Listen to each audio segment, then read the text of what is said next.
This is Sarah Jones on the Politicus Pod for Politicus USA's The Daily. If you like what you're hearing, subscribe to our Substack newsletter so you don't miss any episodes. Republicans earned this public beating, this disarray, the hard way. Republicans, including Sean Hannity, are looking around for someone to blame for the state of their party as Kevin McCarthy's ongoing humiliation is played out in front of the whole world. Matt Gaetz is trying to get McCarthy evicted for being a, quote, squatter, unquote, in the Speaker's office. Who could be to blame? How could this party have scratched its way to a scant 4-seat majority, even with the help of gerrymandering and disenfranchising voters, and still not be unified enough to vote for this man who stands for nothing? Tim Miller at the Bulwark wrote, Representative Dan Crenshaw, Republican of Texas, expressed dismay over his Republican colleagues' opposition to McCarthy, calling their actions petty, childish, and venting about how they were more concerned about notoriety than governing. How might the new Republican conference have attracted these charlatans and con men and peacocking blowhards, I wonder, he asked, over a clip of Donald Trump, them embracing Donald Trump.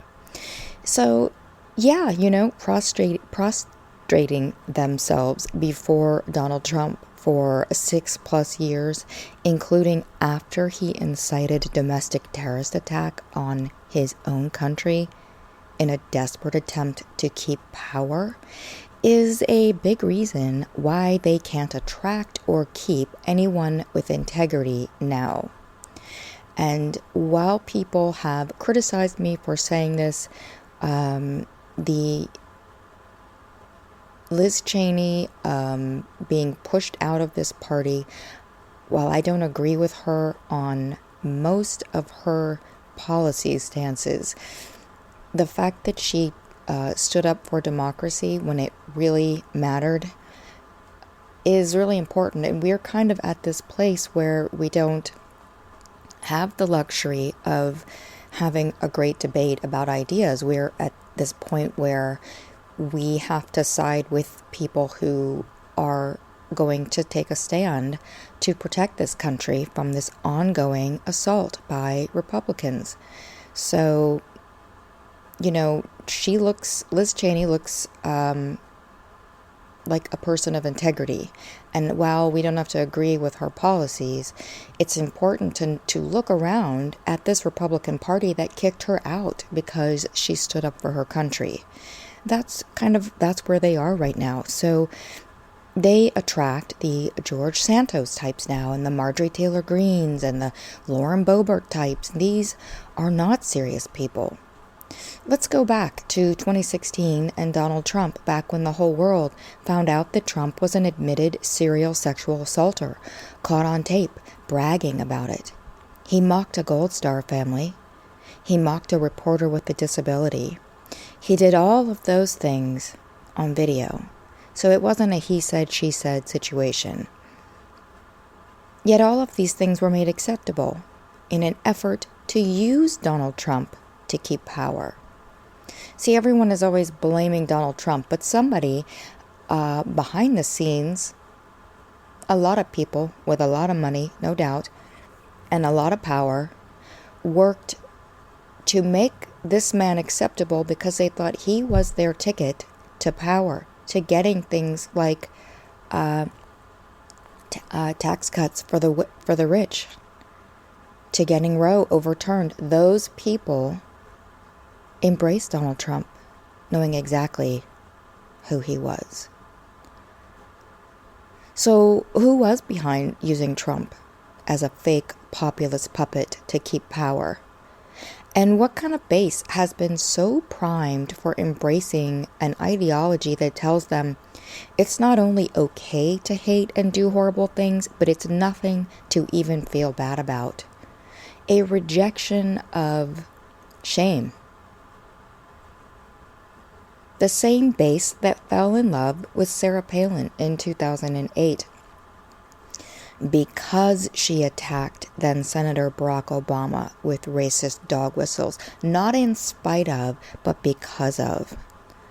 The same party that used Sarah Palin, another astroturfed fake populist puppet, in an attempt to give presidential power to someone more mainstream Republican like Senator John McCain. But the Palin monster ate John McCain. She arguably cost him the election and then left the Republican Party in tatters as she quit her job as governor to tour the country with her grievance, it was like a grievance bus tour of botched history and raging resentment. I think people miss that about Sarah Palin. They always mocked her lack of knowledge, but what was more telling about her was this absolute rage that was always right there underneath the surface. I mean, the way she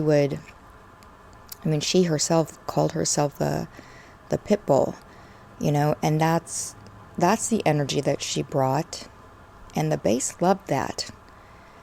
So they loved somebody they perceived as attacking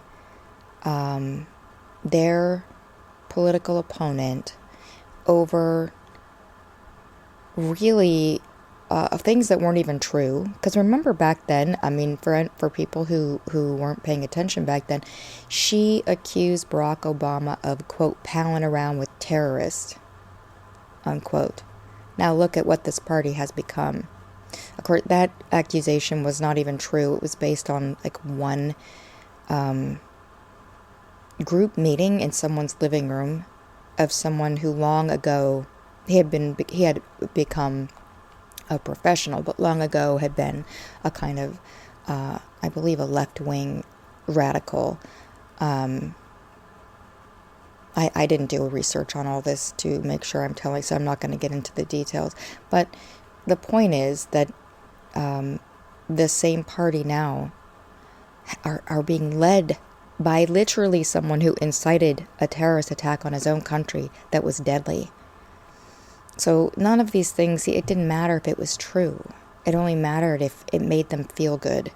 And I think that kind of impulse is something that we all have to be aware of. We always have to check our own biases and check our own beliefs, because it's easy if you like someone, if you like what you think they stand for, to kind of fall into where emotion is leading.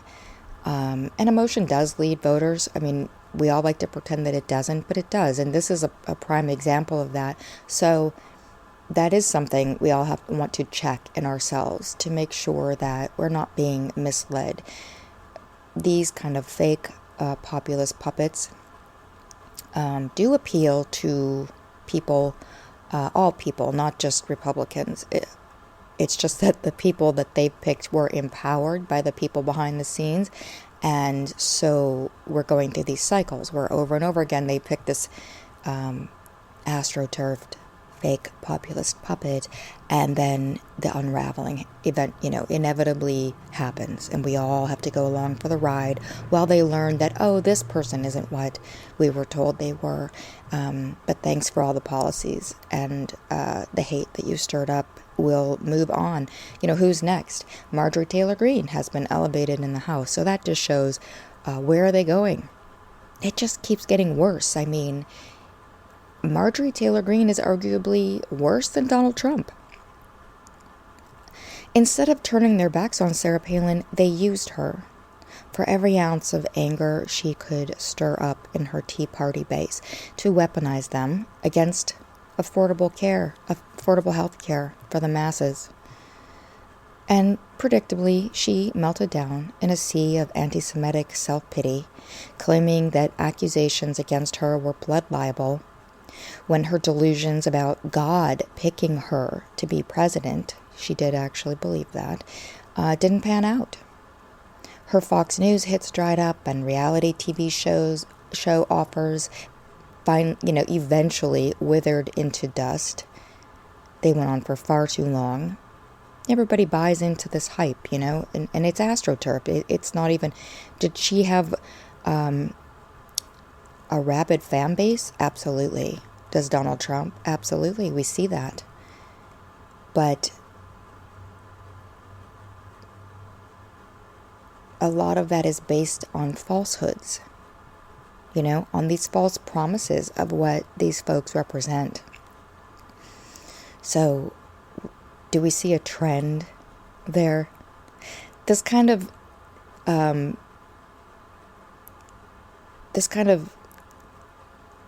falling apart, this can happen with any political party. But all it takes to stop it is for the party to be willing to give up power until it regroups. That's all it takes. They could have done this at any moment. They could have done it after Sarah Palin. They didn't. They kept saying they would. There was this whole autopsy after Mitt Romney lost in 2012, this post-election, post-mortem, where they took a look at where they went wrong. And I think, the base was blaming Mitt Romney because he's too establishment. And the establishment is blaming the base, basically, for falling for what the establishment was shoving down their throats. So this kind of thing, and this is exactly what you're seeing play out, although the establishment now looks like these spineless, nobodies like Kevin McCarthy. But this fight between those two factions is what you're seeing play out. It's only gotten so much worse because, for all of the criticisms people can lob against John McCain, he did stand for things. He took a stand for things that he believed in. Whether or not you agree with him, he did do that. He had courage. That is lacking. Kevin McCarthy, no one is going to ever say that he had courage. It's just not going to happen because he doesn't have it. Real conservatives have long since fled this party. They are homeless now, some of them even resorting to voting for Democrats in an effort to defend the republic from the Republican Party's ongoing attacks. So there's no excuse for Trump Republicans. Their own history with Palin showed them the path was fraught. They chose this, and now they're paying the price. The larger problem here is that we are all going to pay, and we have been paying, with them. So long as they are the only other political power in our democracy, we all suffer. Democracy, like ours, is meant to function through good faith, vigorous debate about ideas. And these people can't even pick a speaker. They don't stand for anything except, really, they stand for what Sarah Palin became known for. This rabid, foaming at the mouth, racism, violent rhetoric, and hatred. They stand for resentment, unfounded resentment. Unfounded resentment, like let's just let that sink in. What a sad thing to be so angry. And oftentimes I live in a district that voted plus 38 for Donald Trump. So I hear a lot of Trump supporters, their take on what's going on. One of the things that they'll often bring up to me is they'll bring up something about trans people. And, I will listen and I will say to them, well, what did you what are you getting out of that? Like, this doesn't really, if trans people get this right, this isn't really hurting you. Like, what in your life is better if they are not given the rights that you don't want them to have? Because the government is supposed to be working to make your life better. How is your life better if other people's rights are taken away or withheld? And that is a question that is rarely answered. It's just kind of left there. But I like to ask people because I think it's important to remind everyone what the government is supposed to do for them, and why being angry all the time about things that aren't even real is really a disservice.